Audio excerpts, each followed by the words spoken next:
Hello, everybody. Welcome to Pokemon Masterclass podcast episode 22. Justin, what's up? Getting up there. How you doing, man? It's a fun day. This is going to be main segment today is going to be Pokemon Unite tier list.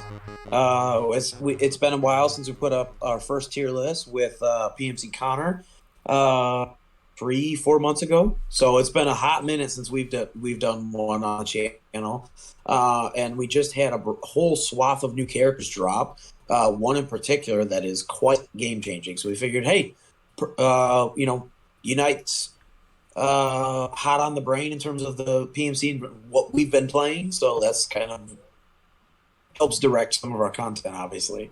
Yeah, because we talked in the background about doing it seems like every month we're like, we should do another tier list for Pokemon Unite, and then we just never get to it because the game changes all the time too. So it's like you got the game changes every month, so you have to revisit the tier list all the time. So exactly, and we figure now is the best time.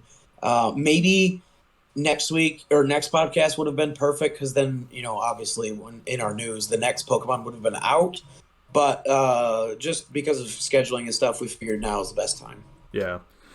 So Justin, besides Pokemon, you have been playing a different game lately that you've been just gushing about, man. What's... Yeah, I've put over 40 hours already into it.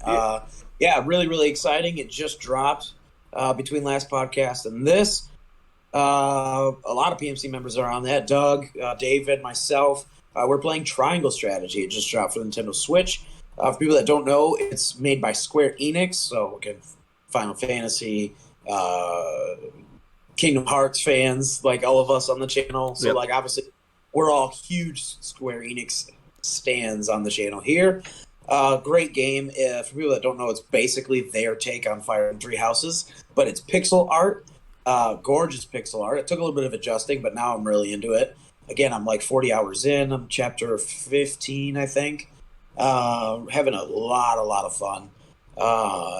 It's really, really great. People that are fans of the channel know that I'm a huge fan of Fire Emblem. We've played Three Houses. That was a thing we did when it came out. We all had a lot of fun with that. It's one of these strategy games where you basically move around in squares. So like Mario Rabbids or Final Fantasy Tactics for old school fans. Yeah, I still need to finish Mario vs. Rabbids, but I played Three Houses. I got a bunch of time into Three Houses. Okay. And that was just one playthrough. I want to play through every house, but it's one of my favorite genres of all time. Growing up, I lived out in the boonies, so we had a long bus ride every morning and every night. So he says out in the boonies. He grew up 5 miles away from where I live right now. He just called it the boonies. Boonies. I was the first one picked up and the last one dropped off. But so it was pretty interesting to have kind of that, that's where I fell in love with that kind of game genres because I had a bunch of time, so you play through. Back then it was Sacred Stones or whatever it was, or the Elliewood and stuff like that. So I loved playing through Fire Emblem, Advance Wars. RIP. Their release date got pushed back, but it's okay. Out eventually. Yeah. I'm a big fan of that genre, and so now having a Square Enix version of that, it's we played Final Fantasy Tactics when we were young, so now having basically kind of a successor to that in a way, it's really, really fun. The story's great. It's like playing a Game of Thrones story. People are dying left and right. It's actually pretty engaging. So it's been a lot of fun. Yeah. What you been lately? So outside of playing cards, we've been playing a lot of cards. I've been hitting the disc golf really hard. Obviously, Well, now you have that brand. Yeah. I'm officially sponsored. I'm a sponsored disc golfer. Shout outs to Disc Baron. Check them out online. I think I might have already mentioned them in the last podcast, but either way, let's go Disc Baron.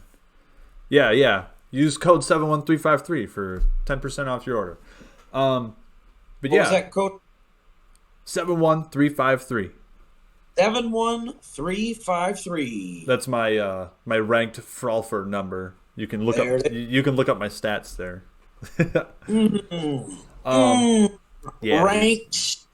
Yes. Ranked Mm. frisbee. But speaking of ranked frisbee, I played my first sanctioned event since 2019. It didn't go well. Whoa. Okay, so what? 2 year, 2.5 years? Yeah, Wow. it didn't go well. It didn't go well. I learned a lot of things about myself. Um, I deviated from my game plan a few times, and that was really dumb. And I took some big numbers doing that, you know. And I won't do that again. Um, it was a 2 round event. First round, I deviated from the game plan like a lot of the time. And then we had a second round, and then I decided I was so far out of winning that I was like, all right, just stick to the game plan. You can't win. You can literally only go up from here. So I stuck to game plan. I still had a couple bad holes, but I basically shot what my rating was with some bad holes on a harder course the second round. So Go. yeah, I put it back. I put it together. I've got another one tomorrow. It's not ranked. It's a double sing with my brother-in-law. And yeah, so outside of Pokemon Masterclass, like I've got two things in my life that I'm like two hobbies I'm putting all my time into, and that's Pokemon Masterclass on one side and then disc golf on the other. So Yeah. and then obviously I balance real life things, but the fun things about me, those are the fun things about me. So yeah, and All then right. yeah, You ready to get in some news? yeah, let's do it, man. All right, so we posted a video about this a little bit ago. We'll link that in the description. But we got Duraludon coming to Pokemon Unite on Monday, right? Here in the States? Yeah, on the 14th here, 15th in Japan. So basically, I close that night, and Brandon uh, works, really, really early the Yeah. next morning, like 4 in the morning.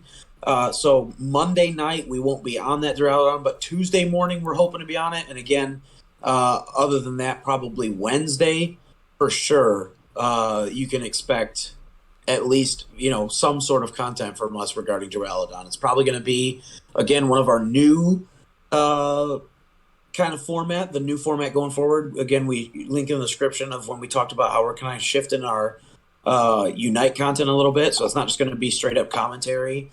Um, I'm adding Duraludon video stuff to my calendar on my phone right now for there we Tuesday. go. Either Tuesday or Wednesday. You know what I mean? Depending on what real life stuff we got going on. Yes.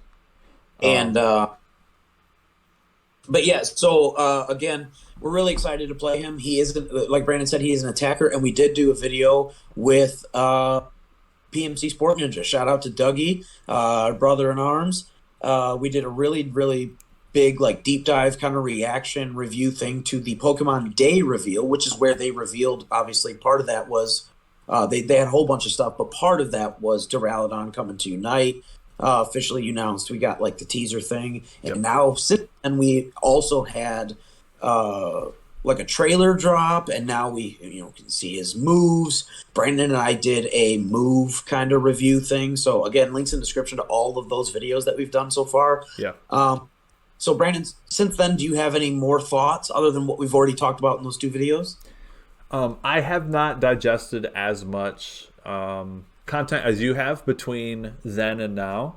I'm just Which like he'll be out in like a couple days, and we got yeah. the week. Like today is what, Friday? He'll be out in like 3 days. Yep. So and Uh, by the time we on him, we just wake up Tuesday morning and boom, he's here. So I will probably be on him more than anyone on Tuesday morning. I will probably any footage that you see will probably be from my side because I'm the ranged attacker guy. Whenever we play team games, I'm like always like just yeah, damage. when it comes to like actual PMC team stuff, Brandon is filling that role very nicely so far.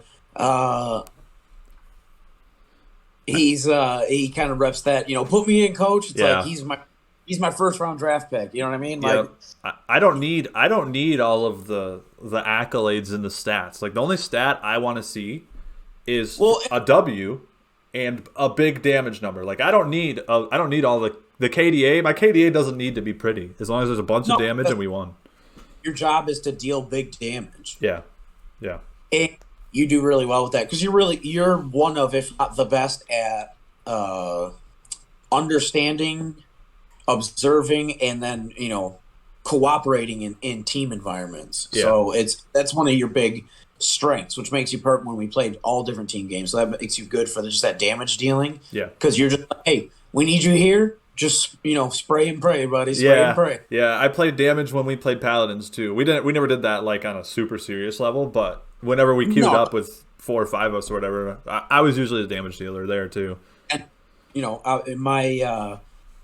my upbringing was either my main account or my main role in League was jungling, and I did either tank or bruiser junglers, so that front line. And then my secondary role was mid, so like again that range damage, but like a lot of mages and stuff. Yeah, paladins made it fun to play every role, in my opinion. Yeah, they did a really good job with that. But going back to Duraludon, I'm excited for him. His kit looks.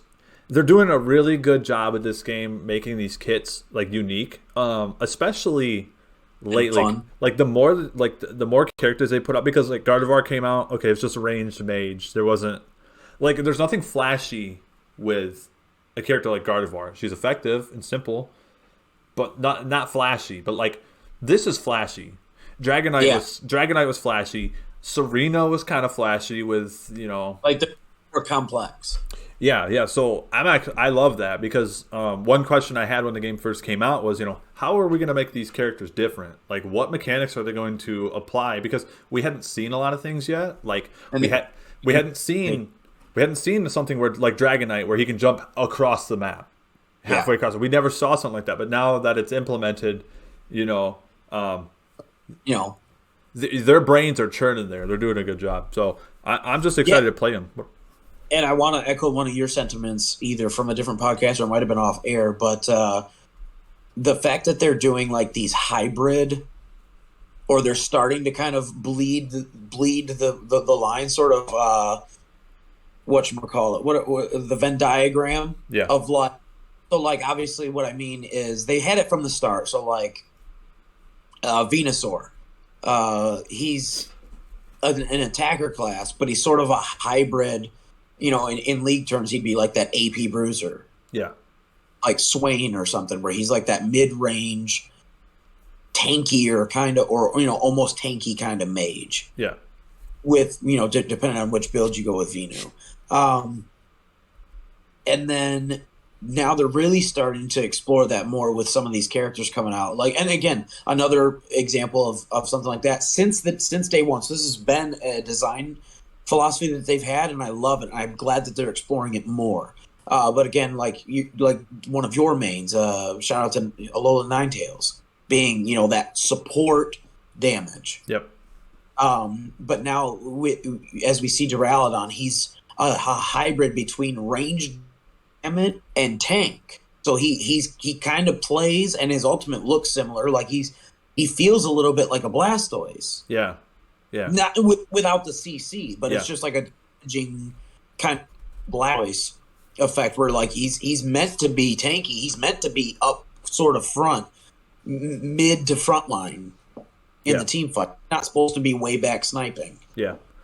Oh, it looks really cool. It looks like all 4 moves look viable, which to me that looks like great game design. I like it when a Pokemon doesn't have an auto include.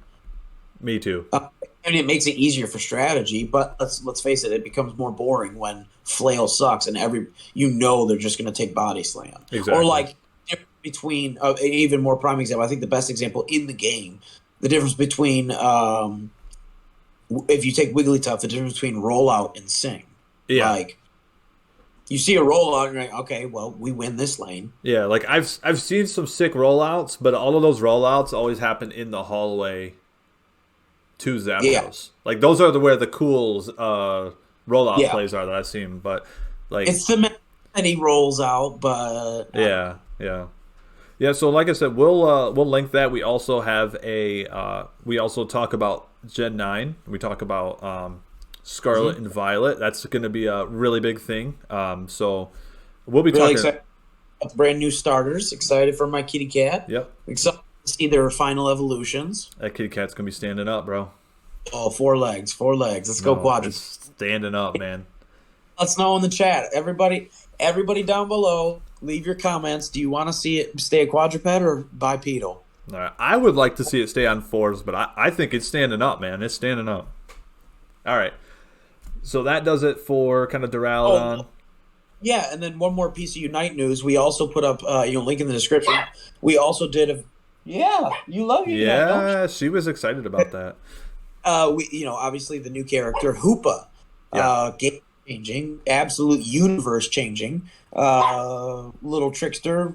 We put out a video. Hoopa's pretty much an auto include. We go into sort of in depth in that video. Again, that and Aegislash, which Yeah. was the new all rounder. So those two videos are on the channel now. You can go check those out. Those are the brand new format where we have gameplay footage. And then Brandon and I are sort of doing like a pseudo commentary, but a more like PMC discussion video kind of hybrid mix. So again, let us know what you think of the new format. That's what we're going to be doing for Duraludon next week. If we do pop off and get a really good game, obviously we'll try to do more of a commentary video of that. But we're definitely going to, look for probably Wednesday upload is going to be our goal for having Duraludon, the new format of our Unite, discussion gameplay. Yep. All right, man. Ready to talk about cards a little bit? Oh, buddy, let's do it. Let's see some Astral Radiance. All right. So we're like this is gonna be a weird section because this set of cards doesn't come out until May. Brilliant Stars is not even legal in Standard yet. However, we're still looking to the future, and It's fun. It's always fun to see Yeah. what we're getting. yeah, it is, and we're kind of approaching this more from like a aesthetic standpoint. And so Astral Radiance comes out sometime in May, and we've been looking at some of the cards. I've got the Japanese versions here. There are English versions out there. We'll deep dive those in a different video. We'll talk about what we think is going to happen Yeah. format wise. You get probably like, what are you excited for? What are you playing or whatever? Yeah. So we're just going to highlight some cards that we are kind of excited about. The first one we're going to talk about whenever I find him. There's some great new trainer arts. Yeah. So first we'll talk about Garchomp V.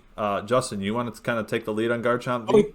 Well, yeah, the first section here is just there's some of these are the new cards. So these are like brand new cards from the set. These aren't like just later on there'll be cards that are just like new artwork of older versions, basically. Yep. Of Brilliant, of like Fusion Strike and stuff. Yep. So Garchomp V, gold, new dragon type V, that looks pretty sick. Really excited. His rules are okay. I gotta try it out to see if there's a couple combos. I do like the fact that you can nuke the bench for 220. That's always effective to just, if somebody tries to retreat out an expensive, whether it's a tag team or a VMAX or something like that, and you can just nuke them for 220 and finish them off. Yeah. So, but having to discard 3 is always rough, especially when you're playing brown. Like, if he was more leaning towards blue, then it would, I don't know. But yeah, it's super exciting. Next up, we've got one that you're really excited for. He's a black one. Yeah, so we've got Samurott, V, and V Star. I'll bring up the V Star and talk about him. He looks cool. I'm more excited for the V Star. Obviously, the V is good, but No, it's a solid V. Solid V. So this V Star for 2 dark energies. If your opponents have any damage on them already, this attack does 220. Otherwise, it does 110. So, and his V Star ability is you can tack on, I believe it's 4 damage counters onto whatever Pokemon you want. So if you come in, whatever's in front of you, you can just put the damage counters on it. So there's 40 right there, and then you deal 220. So you do 260 and instantly take whatever, like any V card in front of you, and almost any V Star as well. Yep. So, because V Stars, Like the Samurott has 270. That's a lot of HP for a V Star, but V Stars are coming in between. 250 to 280 ish. Yeah, because they're worth two prize cards. So HP Yeah. wise, they're coming in between a V and a V Max. Yeah, Which they're sort of in sort of like that tag team GX EX kind of range, aren't they? yeah, they're doing a really good job. These V Stars, I'm using Leafeon V Star. It's cr- Interesting. it's Hey, crazy.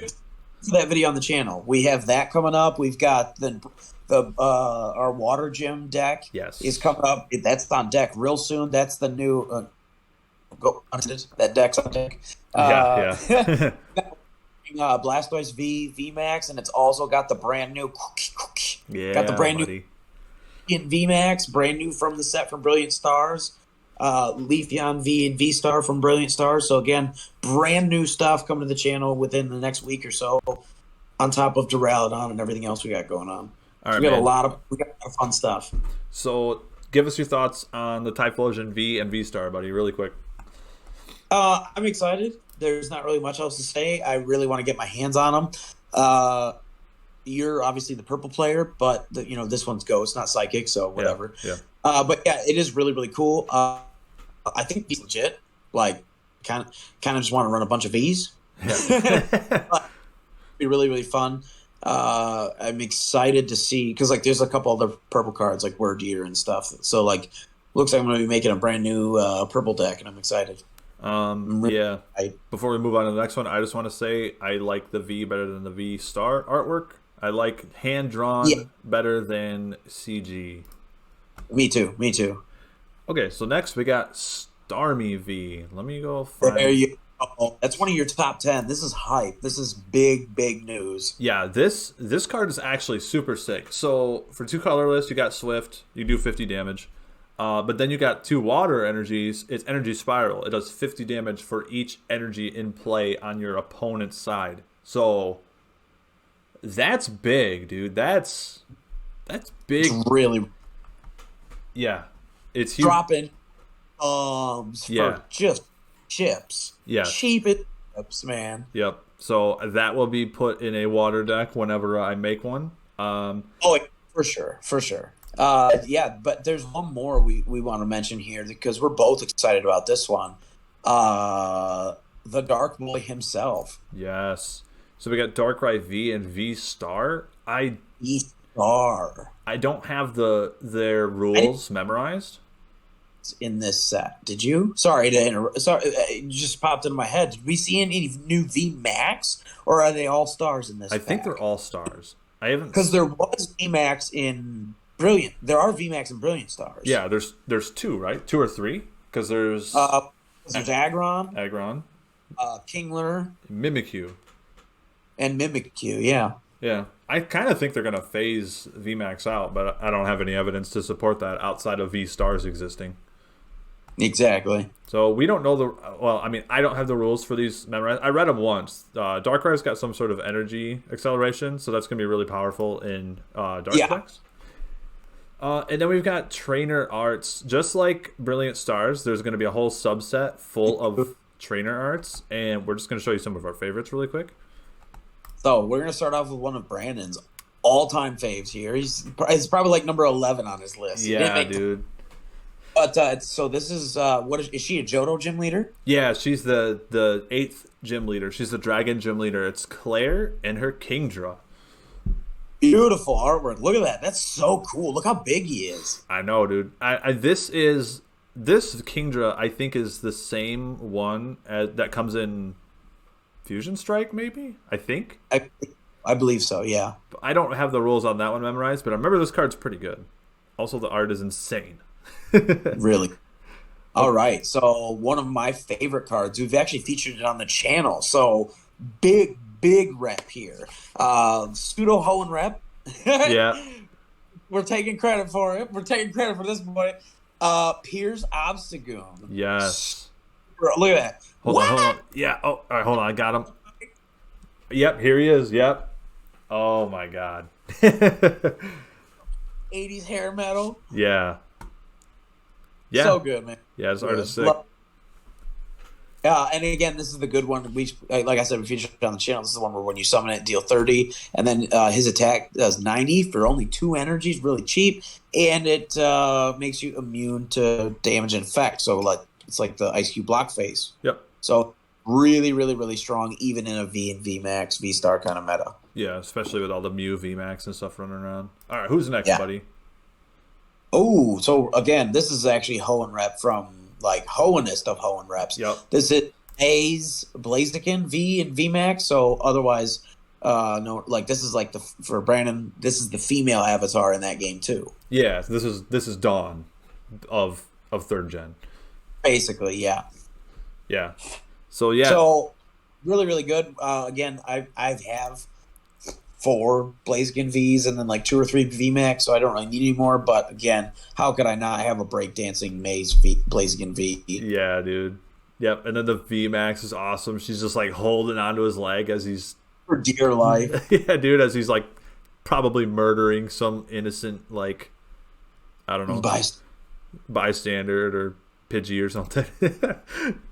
Another Johto rep.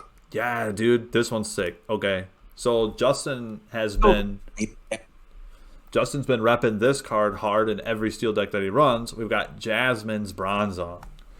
Metal Link's Bronzong with Jasmine. Let's go. Yep. What is that? So you guys all know how Metal Links works if you play the card game. Yeah, it's basically you get a steel energy out of your graveyard. So it's really, really good. Yep. So then here's one that I really liked. It's Zacian V with Intrepid Sword, but then it's got Hop. He's just like hanging out with him. So I don't know. Out on the altar? Yeah. I don't know. I just thought this looked like a really cool moment between like Hop and Zacian. Because your playthrough, you had the Zamazenta, so your Hop actually had your Zacian. So like it's canon for you. Yeah. You want to know what's funny? Fun fact. The only trainer battle I lost was when Hop got Zacian in the whole game. That was the only trainer. That's the only trainer battle I lost. I got murdered by Zacian. So the next couple are actually a lot of your favorites. So you're a big fan of Marnie, and you're a big fan of Morpeko. Yes. Marnie's Morpeko V Union. That's pretty crazy. I've never used a V Union. There is no Morpeko V Union, so this will be brand new. But you know, Marnie's cool, and I like Morpeko, so I'm probably gonna find a way to use this. And then Misty Starmie V. Yes. So cool. Just chilling in the lazy river, man. Yeah. Sipping a pina colada. Yeah, I will trade big, dude. I will trade big packs for this. I will literally. I will go. Also got good rules. Yeah. It's not just a collector's item. It's a collector's item that slaps. Yeah. I will go buy a bunch of packs online or in real life just to trade to get this Starmie V, dude. It's so good. And then last up, we've got one that I'm excited. Well, we're both excited for, but I already have the Cynthia supporter card, which has the full art with Garchomp in it. And this is obviously Cynthia's Garchomp V. Oh, look at her sitting there like a queen on the throne. Yeah. Like the Aryan, man. Like. Yep. Cynthia's awesome. Garchomp is awesome. Put them all on the same card. Make it holographic. Right. We got one more just for the absolute BA factor. Rayhan's Duraludon VMAX coming in out of nowhere, just blowing everything out of the water. I think this is the best thing in the entire pack in terms of artwork. It might be, dude. It might be. It's so cool. He's just what? Yeah, dude. Yeah. Just look at him. He's like literally on top of the world, on top of a skyscraper. Just come fight me, bro. Yeah, I can't disagree. This might be the best art. Him. Yeah, and then we've got a slew of like trainer art cards. We won't go through all of them. Here's some on screen, but like you're gonna get a full art Lysander, a full art Bia or B. I don't know how you say it. Piers. There's some great that I can't wait to get my hands on. Like again, once you already have everything, and you're like, all right, well, I'm kind of just excited to collect the fancy stuff. Especially for me, I don't really care too much about like the super rare or like gold or rainbow. If I get them, cool, but I don't need them. But for me, the full trainer art cards or the Pokemon with trainer that are full art, those are lush. Like Yeah. those are super. Oh, okay, dude. You threw me through a loop earlier. You said I thought you said bead in phalanx. It was Bia or B in phalanx. No, no, yeah, yeah. Oh, sorry, I call her B. Yeah. Okay. Yeah. So you threw. I thought I was like, why would bead have a Well, phalanx? I call her B, and then the lady the or the dude with the purple jacket, the Yeah. white hair, I call him Beady. Okay. All right. You threw me through a He, loop. that's my bad. Oh, But yeah, nice. she's got the phalanx. Yeah. Okay. So those drop in May. I think that's all we got for news. We're gonna dive right into this tier list. All right. Well, first Yeah, dude. we're gonna take a Talk break, about right? yeah. We'll take a little bathroom break. We'll get some more coffee. We'll stay hydrated, get some water, and we'll be back and we'll do this Pokemon Unite tier list. All right. See you guys in a minute.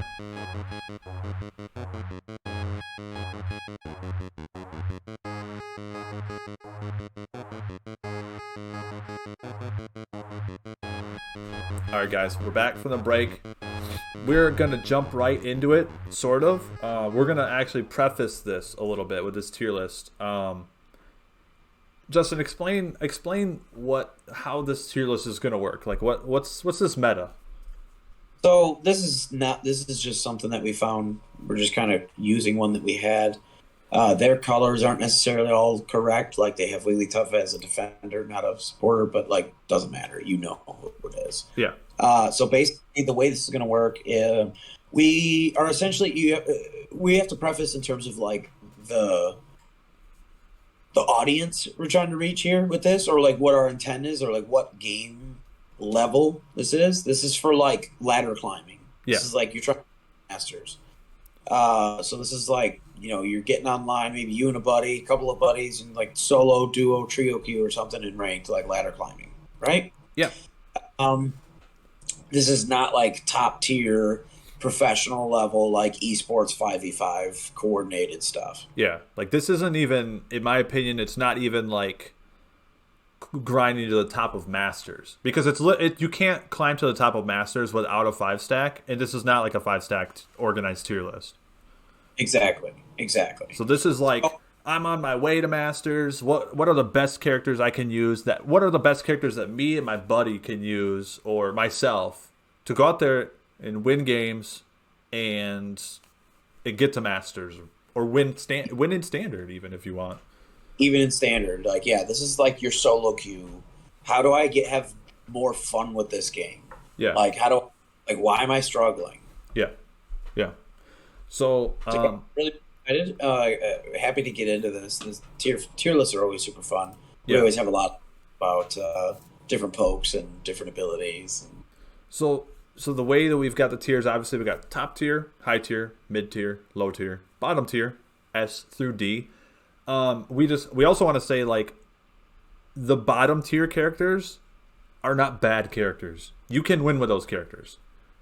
Yeah, for like a solo queue purpose, if you're not talking like highly competitive, you're just like, hey, I want to boot up the game. I like this Pokemon. I just want to play this Pokemon. It's like Smash. If you're good enough and have the dedication to put enough time in, you can be good with anybody, Yeah. and anybody can be good. Yep. It just in terms of like high competitive, then you have to cut the fat. And it's not about choosing who you want. It's about choosing who you want out of who the pool of what's viable. Exactly. Exactly. So, but yeah, in terms of like solo queue, we think everything's viable. Yeah. Yeah. I would agree. Literally, everything is you can play every Pokemon. Yep. There's no like absolute like he doesn't work or just completely wasted time, doesn't do anything, has zero impact. It doesn't exist.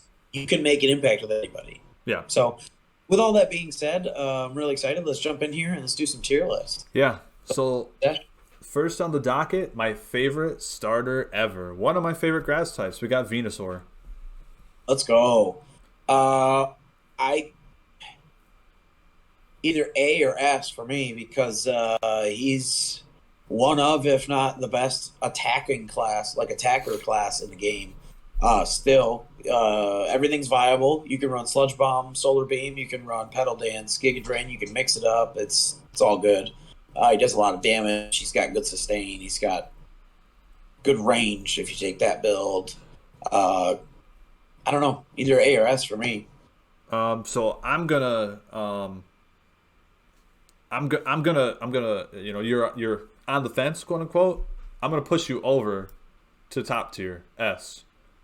I think, Okay. like you said, every move is viable. They have nerfed.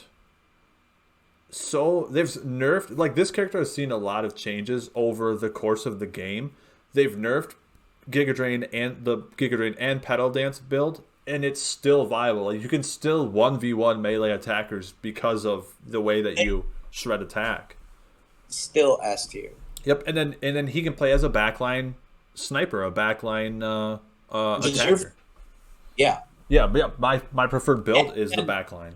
one of the sentiments I want to echo is the fact that this is my personal opinion, but I mean we have plenty of evidence to back it up, I suppose. So it's close to fact, especially when I'm piloting it. A good Venu player, one of the best assets that you have is your laning phase as Bulbasaur. Yes. Bulbasaur is very, very strong early on. Ivysaur too, but Bulbasaur is very good early, and that's something like the other three stage starter attackers all have lacking. Yeah. Rowlet, what's the frog? Froakie, Froakie. Yeah. and Orbeez, they're all terrible early. Really bad. Really So bad. the fact that Charmander is whatever. You want Charmeleon, but like Bulbasaur can slap as Bulbasaur. His moves are so good. The Vine Whip's great. He's got good range. Yeah. Bulbasaur's great. How many times have you seen, especially when the game first came out, how many times have you seen a clip of Solar Beam Venusaur sniping Zapdos or sniping Dreadnought or like Rotom? Like, To us, it just happened on our Aegislash video. yep, yeah, it did. And when that happened, we're both like, that was a sick play, you know? Yep. So yeah, if you guys want a flexible attacker and you want to win games, I think Venusaur is an awesome, easy choice in my opinion. So yeah, he's my most played character, and it's very often that not only did I get MVP, but it's most damage in the game. Right. So let's move on to the next one. We got another poison type, Poison Ghost in our first speedster. We got Gengar, man. What do you think about Gengar? He's not bad. He's not. He's definitely not where he was when the game first came out, Right. which is good. Yeah, because he was crazy when the game first came out. It was absolutely insane. I don't know, probably like B or C, maybe. Like he's not. I really don't like if you're gonna play a speedster or somebody that blinks around and jumps around and stuff. Like there are better options in terms of like a speedster that has good burst and good mobility and like untargetable. There are other options that do the same thing in different ways but better. Yeah. So I think I don't know, probably like C tier for me. Yeah, I'm gonna put him in C tier as well. I'm gonna agree with you. He's got this problem where if you don't do the things with your cooldowns, with your spells or whatever, if you don't do all those things like in the right order, or you're like in between cooldowns, he's a non-factor. You're literally just walking around standing there. And again, it's something we've talked about many times on the channel, is because he's melee. Yeah, because his damage scales weird too. Like a lot of he's melee, but a lot of his damage comes from special attack. Some of it comes from physical attack. It's weird. Yeah, so Yeah. I'm at C tier. Yeah. All right, Mr. Mime. I think he's solid. Like Mime's a good supporter. A good Mime is really, really annoying. Yeah, dude. His skill cap is pretty high. Yes. I don't know. He's a solid B tier for me. Like he's a good like secondary or tertiary choice for supporters. Like he's probably like top 5 for sure, or top. I think he'd be. I don't know, 3rd, 4th for me in terms of all the supporters. Like he's not the best, but he's because he's so hard to be good with. Yeah. I put him in the B tier for that same reason. the like you said, the skill cap. This character is really hard to play because he has the same thing that I mentioned with Gengar. When you're in between cooldowns, you don't do anything. The boosted auto is good, but everything else, like, and you don't want to get in there. Just a meat shield. Yeah, but if you know how to, like, we've all been messed up by really good mimes. So And one of those characters that's good when he's ahead. yeah, yeah. So Which is weird. Got like those defensive screens and stuff. It makes it think that maybe he's okay behind, but you actually want to be ahead of them because of that factor. Because then you can just be that HP bully where you're that big chunky mime slapping you in the face, and it's like, God, he's so thick, I can't kill him and deal with the Pikachu or whatever shooting behind him. yeah, You know, when you're ahead as mime is when he's better. yeah, Which is counterintuitive to him being like the dual screens kind of. I don't know, but either way, yeah, I think he's a solid B tier. yeah. Okay, so the next Pokemon, Snorlax. Oh boy, if there was ever an S tier, it's got to be him, right? Like, Yeah, he one of, if not the best. He's top 2 for sure, but he might even be the best defender in the game. Still, it's unfortunate that Flail is so whatever, but it's because Heavy Slam is so good still. They nerfed the damage, but it still has the AoE, the range, and the CC, which is what you need it for. He's the tank setter upper. He's the team fight engage. He's that CC to get people off you. He's got block, which again just Yawn to shut down. Yawn's more specific, but block is still really good, even with the nerfs that he's seen. Again, like Venu, multiple nerfs over multiple moves. yeah, dude. And he's still broken. Yeah, I'm gonna agree with you. I'm gonna say he's top tier. I'm putting him in front of Venusaur because I think if you get good with Snorlax, you'll win more games. Because when you queue up, the people you're not playing with are likely gonna play damage. Correct. Yeah, so like if you you'll win more games if you get good at a support character or a defender. Yeah. And I'm gonna say it.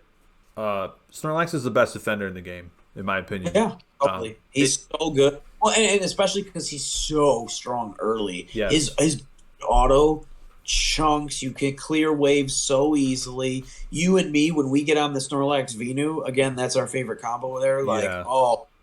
like how many times have we just been like just destroying the entire game? We control the whole map. Yeah, it's Pre-Hoopa. yeah. I if you want to win games, if you truly want to win games in Climb, I think get good at Snorlax. Yeah, being good at tanks is always valuable. Yeah. Because then you engage the fights. Yep. Okay, are you ready for the next one?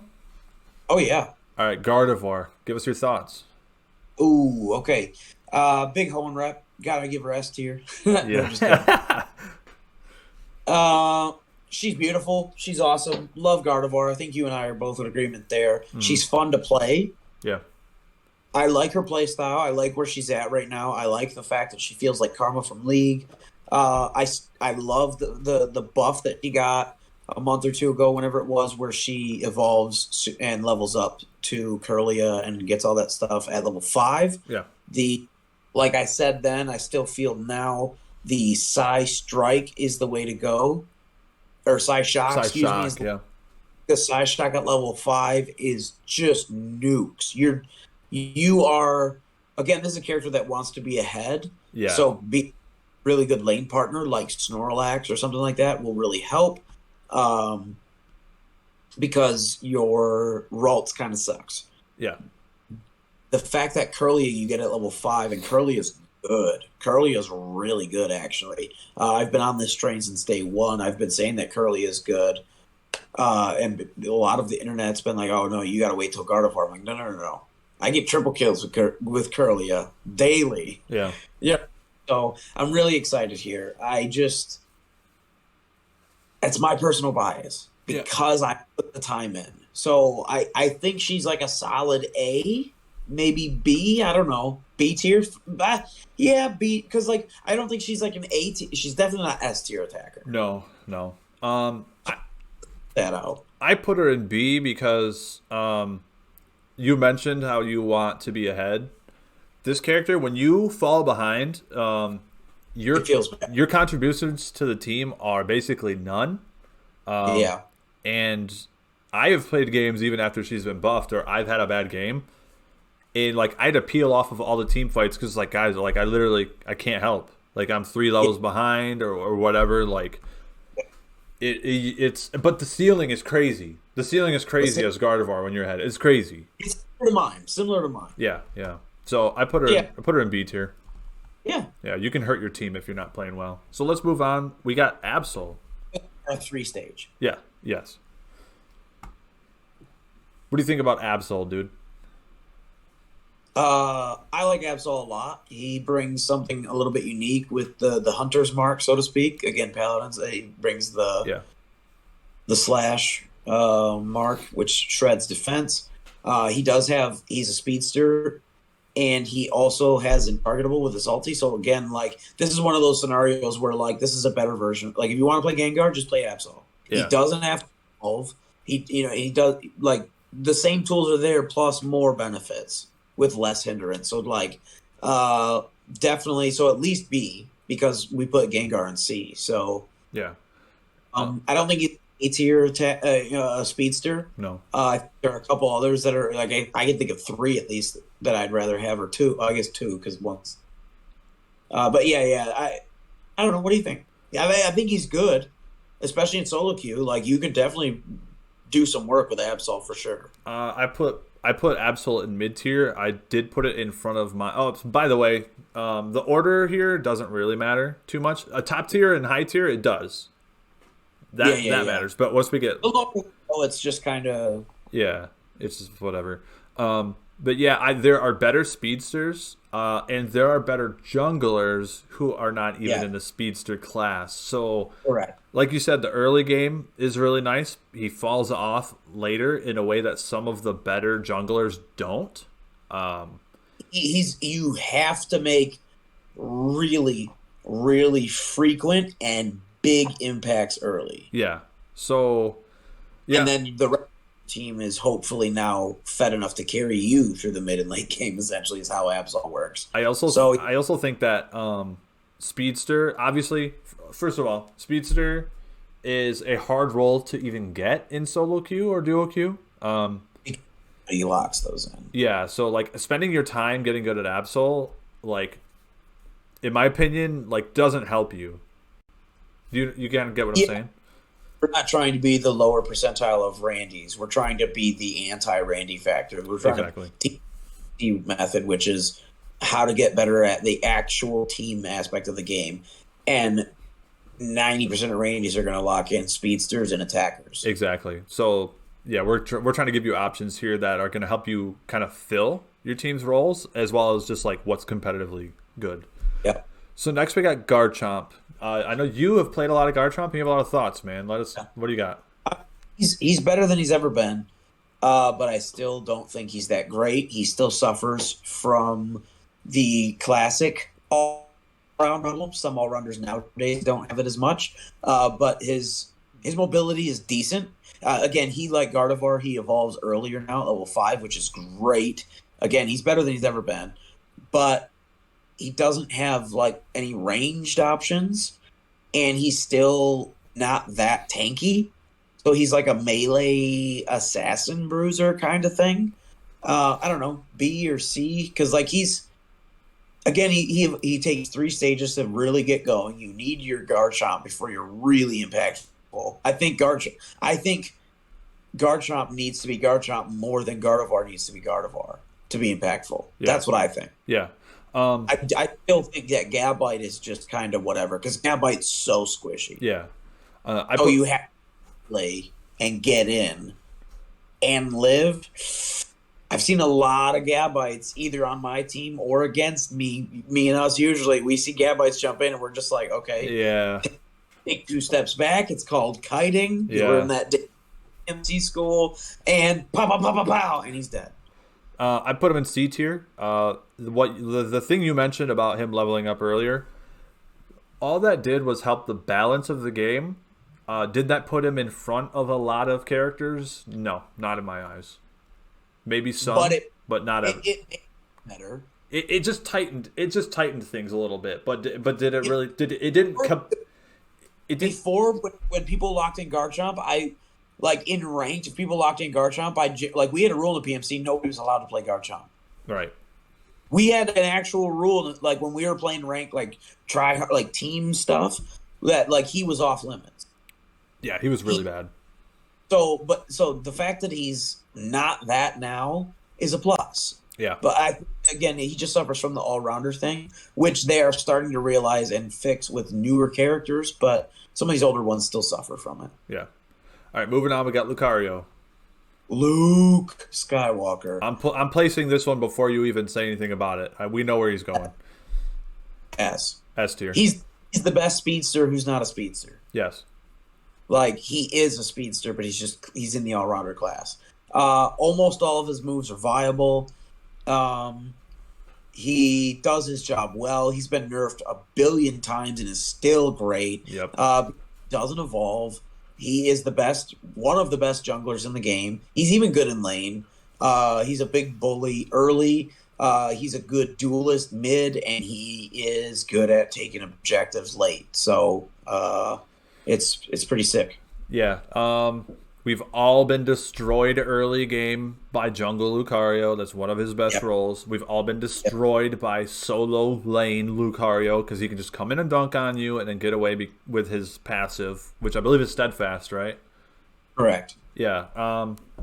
Basically gives him a shield so he can dive with a little buff at the end so he doesn't die. Yeah, so they almost always run, like these days, they always run the stacking items, the attack stacking items. Those shake weight. Yeah, the shake weight. So yeah, you could argue that this is the best character in the game. I would say, like you could absolutely argue that. And he's been in that argument for a long time. Yeah, he has so many tools that allow him to be good in this in the game. Yeah. Okay. Any more Lucario thoughts before we move on? No, he like Snorlax benefits from they benefit from not having to evolve. Yeah. There's Riolu and Munchlax exist. They're not in the game, so it's just that's a big boon right there. Yeah. Okay, moving on. We have Crustle. Give me your thoughts on Crustle, buddy. I don't know, man. See, like he's the worst defender. He's like second defender, I think. Like he's good if you're good at him. Like we in the PMC like Crustle. Yeah. We are all good at Crustle, and we can all carry with Crustle, and it's like a PMC, but that's a flavor pick. We never run Crustle as the main defender option. Never. He's always like when we are lacking some damage. Maybe he's a bruiser. Yeah, then we'll pick him, but he cannot really function as your main source of tanking. Correct. He's not that good kind of defender. So again, he's one of those hybrid damage defender, like in League we call them bruisers, and he's really good at choo choo. Here comes the train. Yeah. But sometimes you need like the block or the hydro pump or something too. Yeah. So yeah, I think C or B. Okay. Yeah, I put him in C tier. All right. Next up, we got Greninja. Oh boy. Greninja. Good as he once was. No. He felt. But I'm glad because he was pretty OP. Shout out to Sport Ninja playing the Greninja. Yeah. He obviously capitalized quite heavily in the heyday of the OP-ness of what is it called? The Surf, when it was super, super strong. Yeah. But now, I don't know. I can think of quite a few attackers that are better than Greninja nowadays. Like, it used to be Greninja and Cinderace, but I don't think it's that anymore, personally. No. B? IB, low A? Yeah, I'm going to put him in B. Like you said, a lot of attackers are way better than him. And he's terrible as Froakie. Froakie. And he's not good as Frogadier. So. Yeah, well, and, like, the fact that if we not just... The same thing that you said with Absol. If we're looking at roles rather than classes, what other junglers? And then obviously, we just talked about Lucario being a all-rounder, but he's a good jungler. Yeah. He's like, that's what you were alluding to in terms of like, don't take Absol, take Lucario. Yeah, you only take Greninja if you've got a balanced team and your friends or your the people you're playing with don't have like a jungle and they let you take jungle. Well, and like, look, if you're a Greninja main, you can still carry games and do work. Like, Yeah. he's not. I want to put him like I said, high B, low A. He's still good, Yeah. but in terms of damage dealers for like if you got a couple of buddies and you're trying to run a little mini team comp, maybe one tank, one damage, one support, or something like that. Two people in lane, one in the jungle. That's what we usually do. Having a Greninja is not bad, but I can think of a couple other damage dealers that could fill that role better if you're running sort of like a pseudo team comp. Yeah. Like they're just better damage, like that aren't even attacker class. Yeah. So the next one, again, I'm gonna move this one before you even say anything. We got Talonflame, top tier. Yeah, S. Yeah. S plus. He's probably the best. I think he's the best jungler in the game, personally. Okay. Still. I have for a long time. Dougie Sport Ninja's on my side with this one, I think. Lucario's great. I think it's a close tie, closest it's been in a while, but the aerial ace buff is actually really, really fun. It gives you some healing, which is something that Talonflame lacked before because Talonflame is really squishy. So it's usually like go in and die or go in and kill. It's your only two options. Now you can actually go in and kind of play that in and out game a little bit more. Yeah. With the new area. Fly is still amazing. Being able to just get out of dodge. Again, like we talked with Gengar, has the same tools as Gengar, but better. It evolves 3 times like Gengar, but does it quicker and more effectively. Has Gale Wing, so it's a better passive.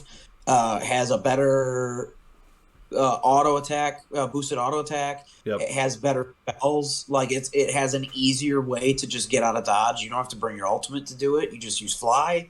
So yes, I think it's the best, one of if not the best junglers in the game. Yeah. I'm gonna basically agree with you. The ultimate's really, really, really good for like, if you're pushing Rotom, you can take your enemies off of defending the goal, and then Rotom can just walk in. So good at rotating around. Yeah. The fly being able to come in and secure objectives is S tier. Yep. Excellent point. So his objective secure is really good. It's yeah. So again, if you are the jungler, it's a must have. You must pick up and then learn how to get good with Talonflame. If you are if you're your little group of friends, if you're your team's jungler. Yeah. Yep. Or if you're trying to practice jungle in the ladder. Yep. All right, next we got Charizard. I know you feel pretty strongly about this one. Used to be my most played character. Venu's taking it by just a little bit. There's about 8 game difference right now. But yeah, love Charizard. One of my most played favorite characters. My personal favorite Kanto starter. Love Charizard. And he's in a great spot. He's in one of those spots where basically all 4 moves are viable, depending on what you want to build. You could do the double dash build like PMC Bananas David does, where you do like a tank Charizard, you build super bulky, and you run Fire Punch and Flare Blitz, and you're basically just like that secondary tank where you're like that bruiser frontline damage. So like you'll go in after the Blastoise or after the Snorlax, kind of like that Crustle-ish. Not as tanky, obviously, but kind of that off tank. And then there's other builds like you can go with the full ranged build with Fire Blast and Flamethrower. So you kind of are like that mid to back line. Yeah. Damage dealing with your autos and everything. And then you can play, which is my favorite, which is where you do a hybrid. I personally like Flare Blitz as my dash because it has CC in the knockup with like that single target. And then also mainly a big boon for me, which I've talked about on the channel many times. When you upgrade Flare Blitz, it gives Charizard a shield. Yeah. Okay. Where would you place this as like far as tiers go? Because everything's viable. He's a great attacker. I've been on this train since day one. I liked him before he was good. Yeah. Yeah. And I was good with him before he was good. But yeah, Razor Claw's great still. Been seeing actually a lot of pros pick him up. I would say high A, low S. Is he S tier? No. Is he the best all? or Is he? second best Under maybe. I think he's the second. I think there's a dragon that might beat him Yeah, in terms. there's like a fully realized dragon that I think's a little better. Oh no! Fully realized dragon. But Yeah, yeah, high A, I put him in A. high I A. put him in A. I Yeah, agree. give him an A plus. I think he's one of the game's most He's underrated characters. yeah, So, all right. Next, let's talk about Zeraora, the original the speedster. original OP. Yeah, Yeah, I think A tier is fine. I don't. I like he basically everything we said about Lucario in a different package, obviously, but just not as good as he's taken a lot of nerfs, but he's not S tier anymore. But I they think he's a solid A. they need to He's nerf his still ability, dude. They need to nerf his ability. his ability is still S, but everything else I think would have to be A. So A for me. That's my vote. Yeah. Great Zeraora. wild charge, being able to dodge stuff. That's really annoying. Yeah. Like you said, like kind of like you said with Talonflame. Like if you don't want to play Talonflame, but you want to jungle, uh, pick up Zero. It's just a really good. It's a safe pick in my opinion. Everything is viable. Yeah. So Yeah. All right. yeah, and he's really really strong. He's just a strong, and he doesn't evolve. He has a lot of strength still. It's just he was very overpowered, and he's got tuned maybe just a tad bit down, Yeah. except for his passive ability, which still keeps him in contention. He's still very very strong. Yeah. Overall, he's a great character. All right. So next we have Cinderace. Ooh, ooh. Is he the Cinderace. best attacker in the? Is he the best attacker in the game? You want to know my opinion? Almost. So I'm a Venusaur main, but I Yes. do play Cinderace. You're a Cinderace main, but you also do play Venusaur. So go for it. Bias aside from being grass type, I genuinely do think that Venusaur offers more to more teams because of the Bulbasaur factor. Okay. As- That's a big one for me. Here's my thoughts. I'm putting Cinderace. Cinderace is either top of A tier or bottom of S tier, which is where I'm gonna put him. S tier. I think he's S tier. Yeah. So here's my thing on Cinderace. I think me personally, behind Lucario and Talonflame and maybe like another character too, this is the best jungler in the game. Outside of maybe those two. Top three. I would put him He's in a top three. great. Well, and because he's a great jungler because he is like unlike Gardevoir or something who struggles in the jungle because she's magic damage, so to speak. She's special attack. Yeah. Like the Cinderace is physical attack, and we're trying to mitigate that. Like we mentioned before already in the podcast, Score Bunny terrible. Is really bad. Yeah. It's like a Score Bunny in lane. Often, like that's the meme in the PMC. As soon as we see Score Bunny or Froakie in lane, we are active, or just Rowlet. We are actively trying to rotate and get our carries to that lane so we can get fed quickly because that's just a free lane for us. You're literally giving us because we'll just dive you Yeah. We dive score bunnies and all the time, dude. because we know we can kill you and get out because you're that squishy. Yep. The things that I want to say about him is I'm putting Venusaur in front of him because, like, the nature of this tier list, Venusaur is easier to use. You get more out of Venusaur faster, And you can lane with them. and you can lane with him. I don't like laning with Scorbunny, but I think the ceiling for Cinderace is higher than Venusaur, in my opinion. He's because he's got a higher skill cap. Yes, because they nerfed Pyro Ball for no reason. The damage and the cooldown both got buffed. Yep. They buffed Blaze Kick. So all they've done since his character came out is buff him. And he's so good. And yeah. He's in my opinion, in terms of like, there's no doubt he is the best in terms of just auto attack champ. He's probably the best. Yeah. All like right. for league fans, like the AD carry marksman, he's the best. Yeah. Who's next? All right. Next is Eldegoss. We got another supporter for the first time in a while. Alrighty. I think she's still solid. One of the best supporters in the game. Solid A tier. Like she slots into basically every team comp, especially if you want to try to run an all rounder. She's really good for that. She's got good speed, good shields, great ultimate.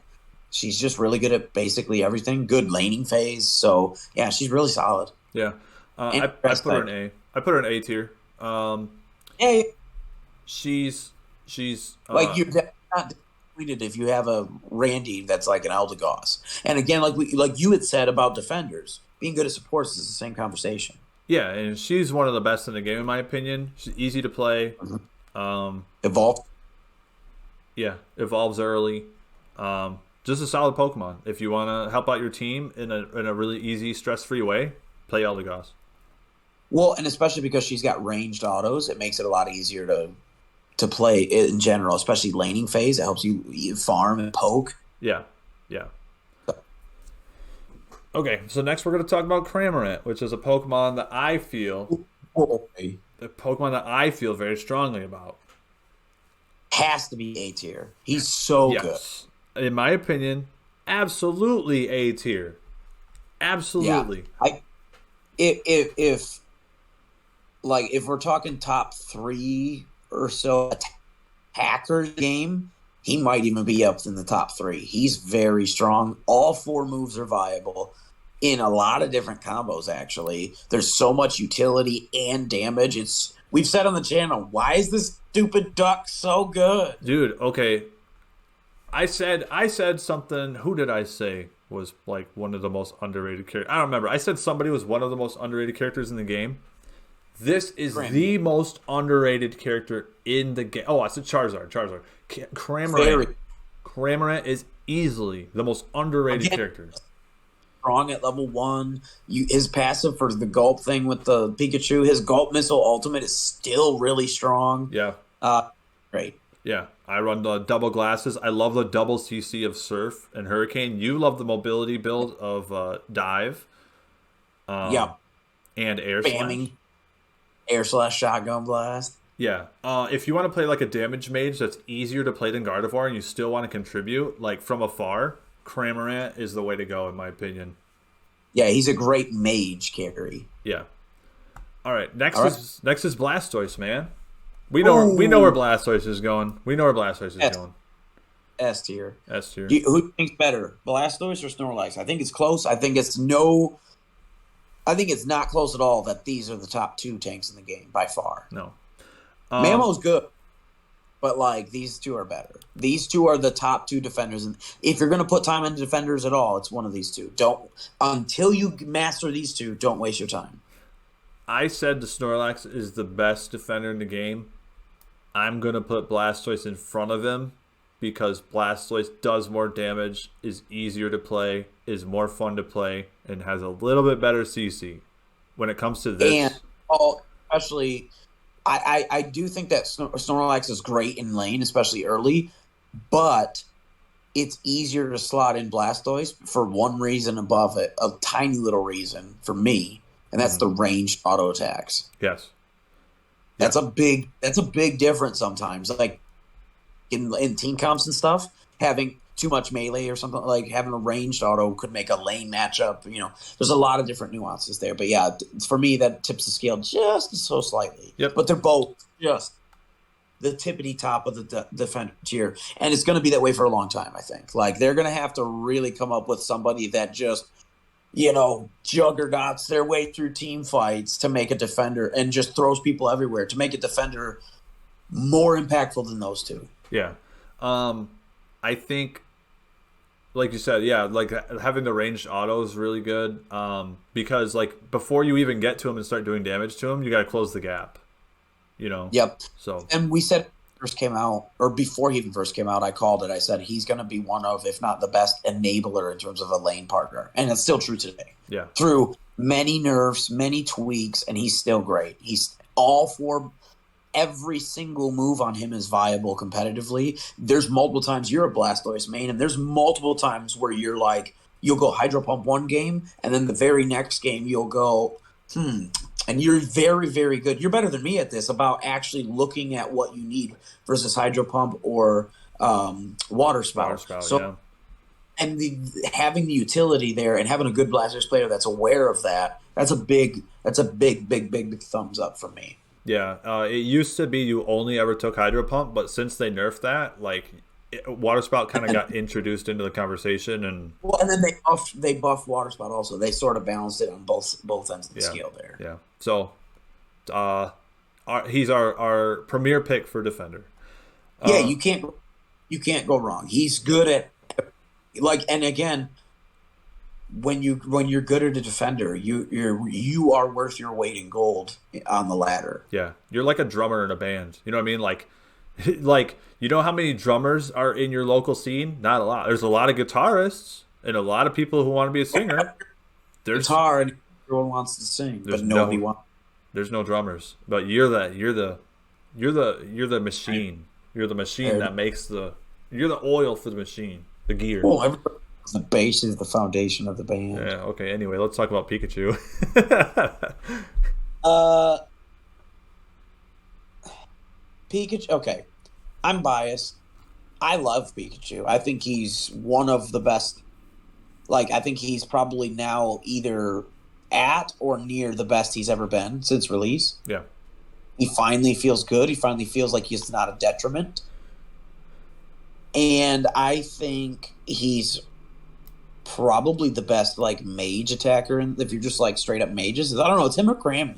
Yeah, I think so too. Like, I feel a lot about what I said about Crammy with Pikachu because he doesn't evolve. I wish that he evolved to Raichu. Me too. I know you do too. He's one of your top tens. Yeah. But I get it. It's Pika. Yeah. But yeah, he feels good. He's got good CC, good damage. All of his moves feel good. All four moves are viable. He's in a really good spot. And it like when I play Pikachu, a good Pikachu is when you have to be good at your positioning because he's still squishy. But like early and mid game, you can just. I feel like I'm in control. I'm getting like 11, 12 kills, and it's not even 5 minutes in. Yeah. Like, there's been times on Pikachu where I'm like laughing maniacally, like, "Oh my god, this isn't even fair Yeah, anymore." dude. Roll these kids. So like, he feels great. He's really good. I'm putting him in front of Cramorant because he does more damage. The problem with him, RCC. yeah, the problem with him is you only take him for damage. He's really really squishy. So, He doesn't have a lot. You need a good teammate. You need like a Snorlax or a Blastoise that's like good and good at being a bodyguard. And that again, like duo queue. Like if Zero and Gym Leader Justin queue up together, like this is it's a good partner matchup. It's not really necessarily that great in solo queue unless you're kind of running a roll of dice on a Randy. But yeah. So when it comes to ranged damage in the game, I think Pikachu and Cramorant are the 1-2 when it comes to just straight up damage from afar. just ranged mages, yeah. Yeah. Nuke. All right. All right, buddy. Ninetales, Alolan. Oh man. Ninetales of the Alolan variety. So this is your main character. This is your most played. This is your number one character in the whole game. And so, coincidentally, this is Mrs. Zero's favorite Pokemon. Yes. So I am putting Ninetales in the high tier, in front of the other two damage characters we kind of just talked about. Let's be honest here. In the PMC meta, like when we log in, Ninetales is S plus. Yes. There gets no higher than Brandon on Ninetales. Yep. Got most damage with a support build. So that's the thing. She's another one of these hybrids where she's half attacker, ranged attacker, mage thing, and half support. Brandon plays the support. I agree. It's the best way to go. When I talk about Ninetales, I talk about Zero's build. We call it Sub-Zero Ninetales. Yeah, I'm putting her above all of the other ranged attackers because she offers A good Ninetales roll. she offers more for the team than the other two. Those two are just damage. She can do damage as well as with Aurora Veil. Even if you take Blizzard and Avalanche. Blizzard, Avalanche has terrain. Like Yeah, like it's CC. But like having the whole team get the benefit of of Aurora Veil is insane, especially when you're defending a goal or like extra and extra tankiness. Like it's literally peanut butter and jelly. You're getting everything you want. And the best thing about Ninetales is if you run the Dazzling Gleam Aurora Veil build like I do, it's incredibly easy to play in a way that Pikachu and Cramorant are not as easy. Correct. And so again, for grinding, it's less taxing, which means you can grind for longer stints of time. Because again, grinding the ladder is going to take time. You have to put the reps. It's not going to be 5, 10 games. You got to put a lot of games in to get up to Masters.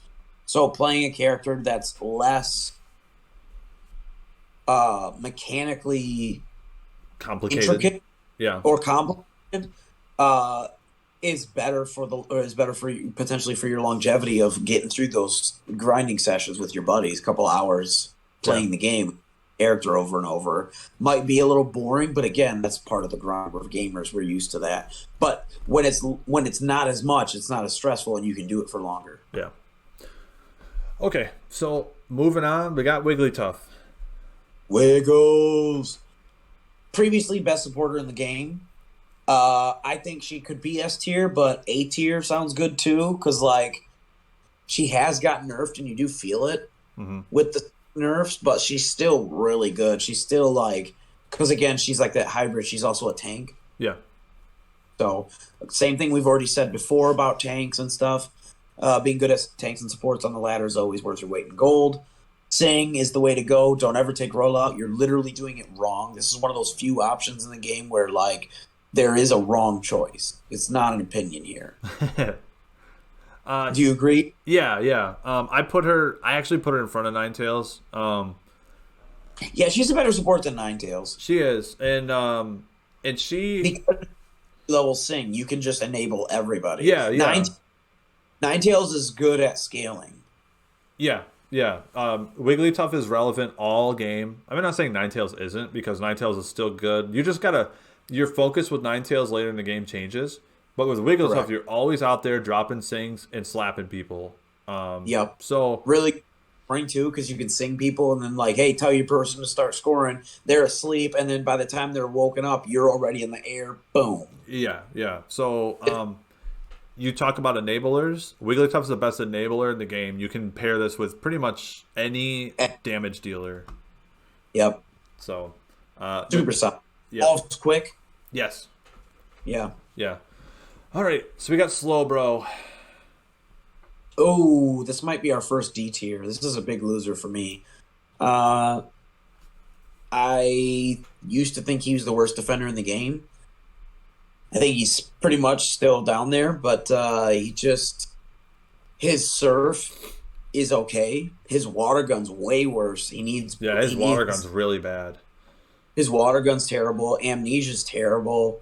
Still, even after the buffs. The lockdown of telekinesis and or his ultimate is the only reason you ever take him. Like, if you take Slowbro, it's because you like him and or you want that single target lockdown. That's the only competitive, like, high-end competitive reason you'd ever take him. But other than that, like, for solo queue, like, again, whether you take a supporter that's a tank or an actual defender as a tank, there's, like, 10 different choices you could take that do what Slowbro does, but better outside of his ultimate. Yeah. Slowbro is at his best in a team setting, I think. Like, he's still good, but, like, being able to communicate with people like, hey, I'm picking this guy up with telekinesis or whatever. Like, I've played games where I can't communicate with my damage dealers, and I take telekinesis, and I'll pick someone up, and just nobody will attack him because they don't react fast enough. So, yeah, correct. I would say D tier. Okay. Poor guy. Yeah, yeah. I love him, but let's talk about another Kanto rep. We've got Machamp. C tier for me, man. There's a lot of what we said with Garchomp. He's got a lot of the all-rounder problems. He doesn't feel bad. A good Machamp is still good. Can still run a train on people, but like, why pick him? Like, again, you're at a detriment if you're picking him. Machop is really good early, but as the game progresses and you start taking more damage, you need help. Like, you need to be paired with Eldegoss or Wigglytuff to really, like, dish out that damage and keep yourself safe. In a solo queue or even like a duo queue setting, you don't always get that. So, well, I feel the same way about Garchomp like Machamp in another way is because I feel like when we pick him, the way that we do it in the PMC is we instantly start feeling like, okay, we're running a Machamp comp. What are we gonna run to? And like Machamp is the focus, and we run some speed, we run some tank, and everybody shifts their whole game plan around that Machamp and around that Garchomp to utilize them to their fullest potential. Yeah, I agree. I think Garchomp's better off now with the buffs, but you used to have to build around with Garchomp like every time. I feel like you can slot him in a little bit better now. But what you're saying about with Champ, like I totally agree. Like you need to like consciously like do some stuff like to make him work. Partner, you have to be aware, like your jungler has to be aware that they might need to visit that lane a little bit more than often to get your britches. Like, yeah, it takes. So who's next? Blissey. What do we got for Blissey, man? What do you think? Oh, really good supporter still. She's really, really thick. She evolves quick, and she's one of the very few healers. You know, I want to see more healers, but yeah. She's got a lot of good tricks, good CC, good damage. If you take a egg bomb, yeah, she's really good in lane. Solid B tier, I think. Like she's she's a little bit worse than Wiggly. Basically everything we said about Wiggly, but just not quite as because she doesn't have as much like insta lock CC, yeah. Right? I put her more pack. Yeah, I put her in B tier because even when you and I are playing together and laning together, neither of us takes Blissey. Because if we get in a situation where we get separated, you can't rely on a Blissey in solo queue to help you, and you can't always help your damage if your damage is like dives and stuff in lane and stuff like that. Like she's worthless on her own, absolutely worthless. Yeah. Scenario. Yeah, so I put her so that pegs her down a little.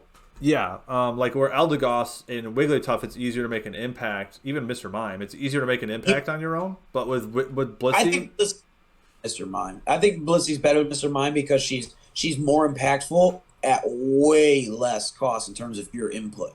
Okay. She's super dead, like brain dead to play. Very simple to play, especially the helping hand build. Yeah. You base nothing the whole game. You're just walking around and buffing your buddy. Yeah. I'll put those two right next to each other. Yeah. Okay. Now we got Mamoswine, dude. Talking about Mamoswine. I think he's the third best tank. Fourth best if you count behind old Fatty Wiggly. Yeah. But like he's good, but he's another bit of an example. Like he's better than Crustle. But the same things we said about Crustle. Like, he's a good off tank or second tank. He's actually good at being a real tank, not just damage. Yeah. He's good engage. His evolution buff, again, same as Garchomp and Gardevoir, really helpful. Got a lot of good CC with that ranged Icicle Crash in lane. But it's really easy to bait out if you're good at it, so you emits a lot. So it's swingy. I don't know, solid B. Yeah, I'm going to put him in the B tier. He's really fun. He's really fun to run with Ninetales. If you're after at Snorlax and Blastoise first, don't worry about Mamo. Yeah. I think the buffs really helped him because I think he was the worst defender when he evolved at level 10. But I think the buffs actually really helped him. Like those buffs actually set him apart. And we love Freezy Boys. I thought you were going to mention with the Alolan Ninetales and him. There's so much control in that lane, and you can actually take over a whole game with that. So yeah. Sylveon. Talking about brain dead gameplay.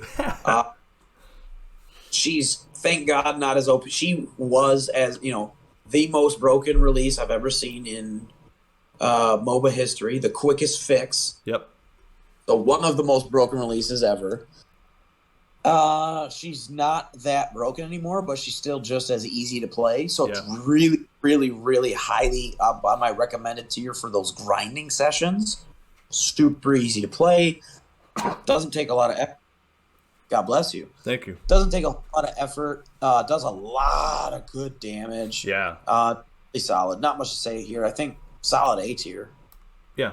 If you want to pick up a really easy damage dealer, if you want to deal more damage than Ninetales, but you don't want to be as squishy as Pikachu and Cramorant, play Sylveon. Like you said, this is the easiest And way to get into long range damage characters, I think.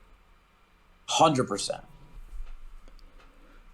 All right, we've got a controversial figure here next. We've got Greedent.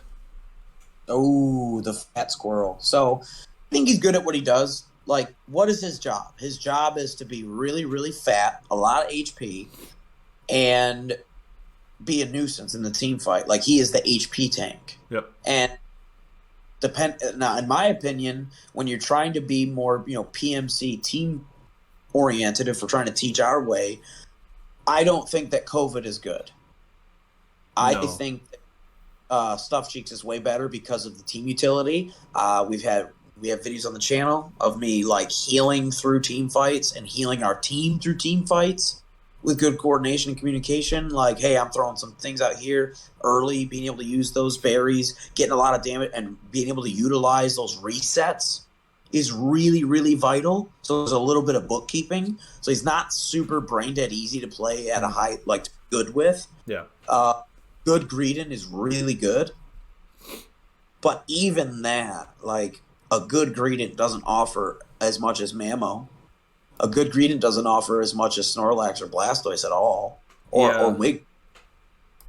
He's just fat and annoying. So if your enemy team knows what to do, if they ignore him like a singed, then they just go, you know what I mean? Like, you can't really do much without your ult. He's a good secondary tank. Yeah. I'm going to put him at the top of C tier because I recognize, obviously, like, this is the difference between this tier list and like a high competitive one. Greedent is one of the best Pokemon in a highly competitive format because of the whole jungle stealing thing. He can hold down a lane by himself. But you need that coordination. Yeah, like if you hey, I'm good right now, stay where you're at, or hey, I need you to rotate or what. Like, you need to be able to have team play. Yeah, and he just never dies. He never dies. So like Never. like I said, he can hold down, he can defend a lane by himself easily. Correct. Especially once you get Greedent over Squovit. So Squovit. Dude, if we're talking like highly competitive, we probably put him in an A tier. But like as far as like if you want to pick him up and play him, you can't expect your team to know your strategy and to know how to play with Greedent or what you're doing because he plays different than any tank in the game. So like I said, there's 3 or 4 tanks. 3 defenders and 1 supporter. There's 4 different tanks that you could play for your team before Greedent. Yeah. Yep. All right, moving on. Oh, what were we gonna say, buddy? They're easier and more impactful. Yeah. All right. So let's move on. We have Decidueye. Oof. I think this is another C tier. I think so too. It's just rough, man. It's a rough. He's had a rough life ever since he got introduced to the game. I don't think he's bad. Like, he's fun to play, but being a very squishy, immobile auto attack champion, whether you're the sniper build or the Razor Leaf, I think Razor Leaf is cool, being able to spread damage like that. But being immobile, it's always rough in solo queue. If you don't have, you have to have a good lane partner or a third partner. You gotta have people that know what they're doing. There's so much going on, and even then, like, he's really bad in lane, so you kind of feel like you have to jungle with him. But he's not really good at jungling. Like, he doesn't gank. He just flies in and auto attack. Like, you know what I mean? He doesn't have the tools to be an effective jungler. He just does it to mitigate the fact that he sucks in lane. Yeah. Where, because he has good mobility to get around and because he's got the burn chip, not the burn, but the stack thing with the fireball, Cinderace can do the jungle and do, you know what I mean? Like, Cinderace does everything Decidueye does and then a million times more. Yeah. I put him in low C tier because I play ranged auto attack characters. I played this character for a little bit. I was super hyped for this release. I've been underwhelmed every time I've played him. I don't feel like I helped the team. I do, like, we have we have ground our teeth bare trying to get this dude to work, and our best was like 97K, Yeah, and like we had it with a Sylveon on a random Tuesday. yeah. I just don't. So I just don't see where Decidueye's place is in a highly competitive setting, or even like not competitive. Like Doug plays him and he has fun and that's great and he helps us win games. But we, if we were to like have like a team night, Decidueye would be off the table. yeah. He So wouldn't be. He wouldn't be one of our pickable characters. He'd be on the ban list. Like, nope, you're not allowed to play him. yeah, Just because there are characters that do what he does, plus more, better. yeah. So we got to start wrapping this up, but we got at least a couple characters I see here that we got to spend some time on. Dragonite is next. I'm gonna put Dragonite really high. Yeah, S tier. I think this is one of the best damage dealers in the game. Yep. Still, after the Hyper Beam nerfs, because the auto attacks and the boosted auto is where a lot of the damage is, especially with the Dragon Dance build. We could talk for literally 2 hours on Dragonite. I think he's one of the most fun characters I've ever played in a MOBA. He's like a mixture between like a little like brute. He's like a ranged AP, but also auto attack bruiser. It's like this weird triple hybrid. I really like it. The ultimate is insane. But yeah, I've gushed enough. This is one of your top 3 favorites of all time. So go ahead, buddy. Yeah. Harpuya. Yeah. Originally, I thought that Dragon Dance plus Outrage was going to be the build. It is not. The build has been buffed a little bit with Extreme Speed. It's fun to play. But it's not as impactful as Hyper Beam. Because you're range for melee. Yeah. Talonflame has some of the best. Oh. What's that? That matters so much. The difference between range, like that changes everything. So Outrage needs to be world-ending impactful in order to make up for the difference, but then it becomes OP.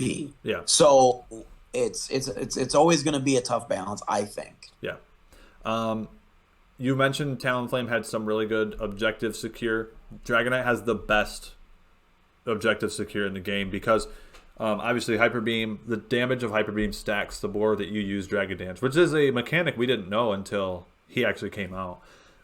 Correct. So you just do chunky damage. You've got the mobility of Dragon Dance to get over walls and to get out of fights. Purple fireball.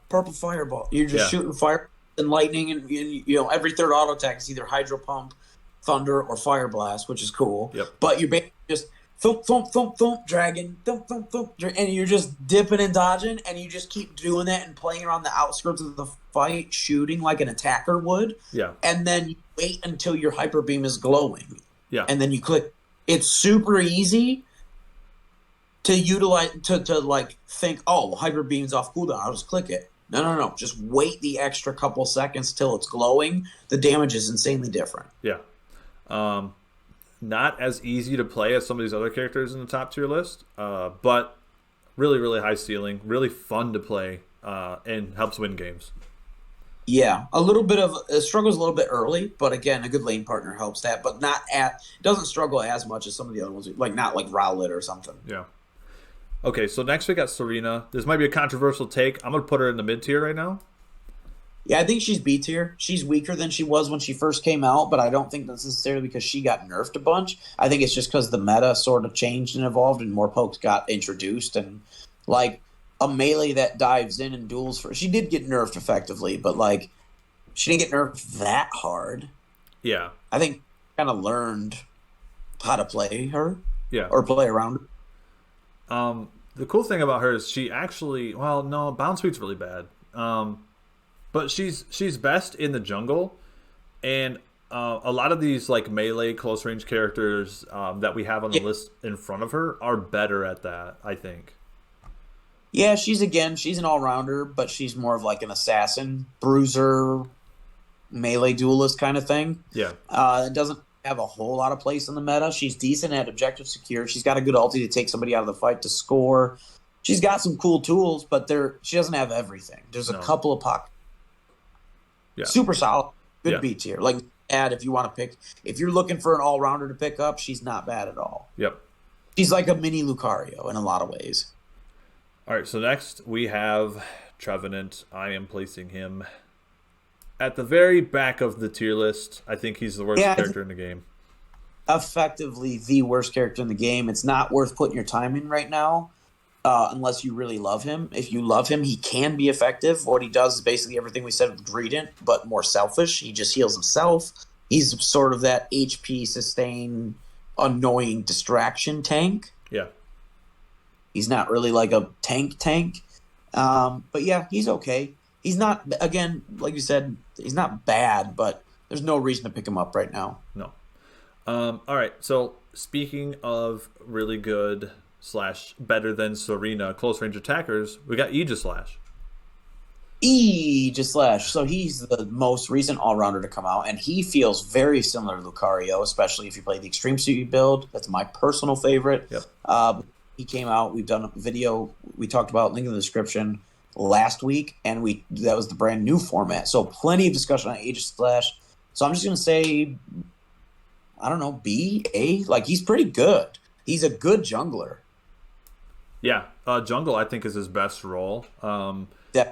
Because no guard is such a detriment. Yeah, but it's crazy because no guard can make an impact in lane, but you have to have the right partner. Like, you have to have someone who can keep you up.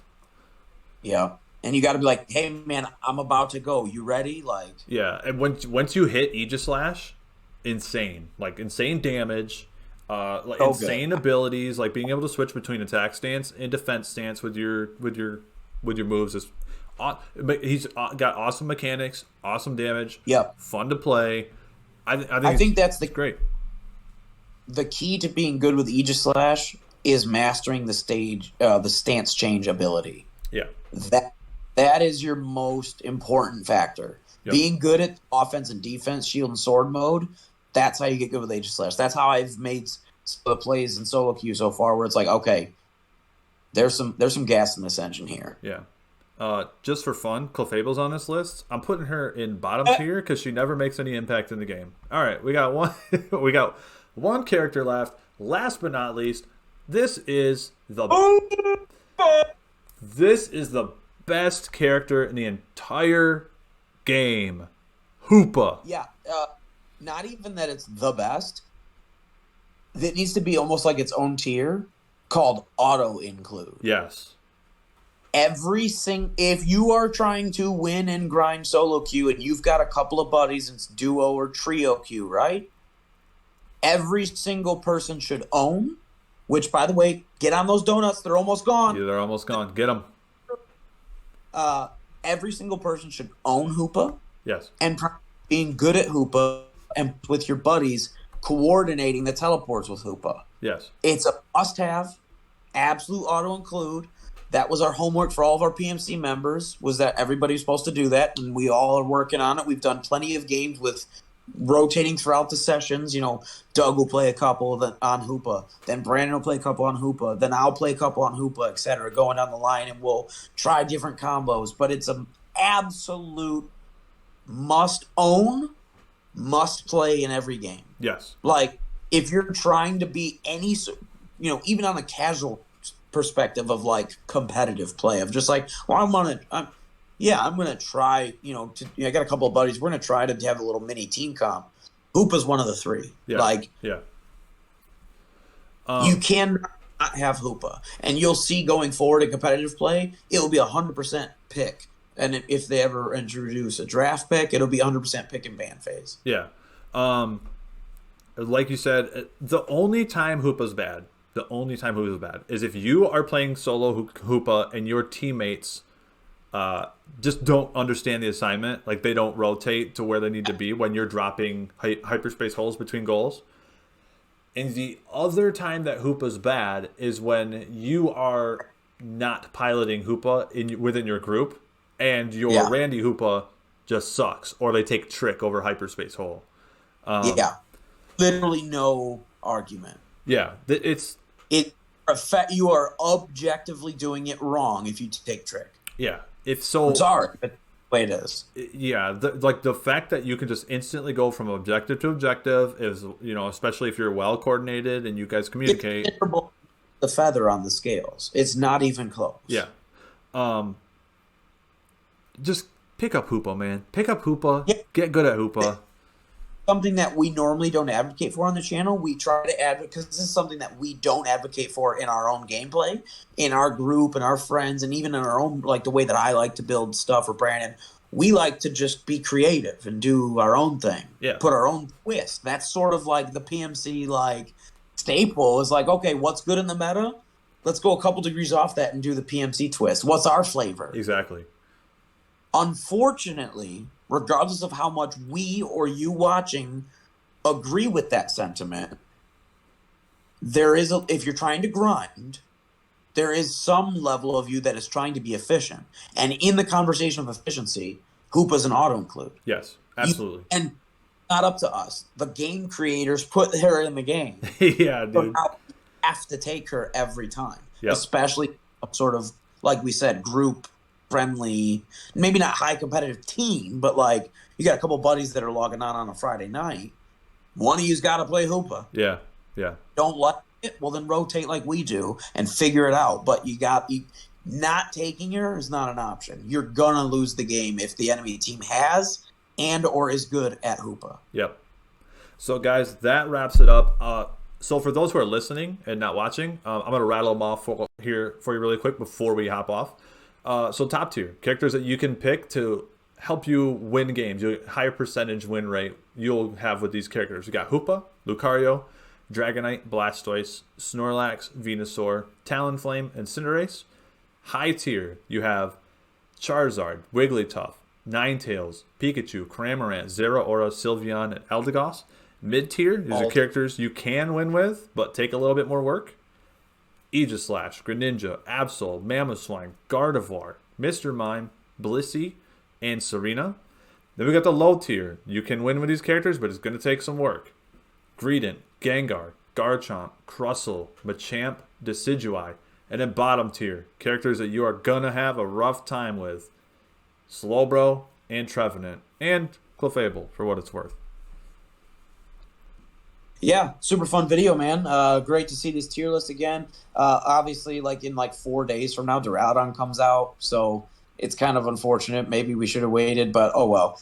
Just for fun, as an outro question, where would you put Duraludon before we play it? I put Duraludon in. We haven't played him yet. He's not even. We've just seen the footage. I put him in the A tier because he looks like he's going to be super flexible. Yeah, I think high A tier. He's going to be a lot of what we said about like Charizard's ability to have like that mid-range control damage, to just be in the center of the fight without being in the center of the team fight without being in the thick of the aggro where the tanks are, and just breathe fire. This is going to be the same thing with hot silver steel, hot lead. Yeah. All right, guys, that's going to do it. Hope you enjoyed. Like, comment, subscribe if you've liked this video or any video that we've done before, and we're going to get out of here. Yeah, absolutely. We really appreciate your time. If you are subscribed, we definitely want to encourage you to hit that bell button. That way you get a notification every time we upload a new either podcast or Pokemon video to the channel. And until next time, I've been Gym Leader Justin. And I'm Zero. Class is dismissed.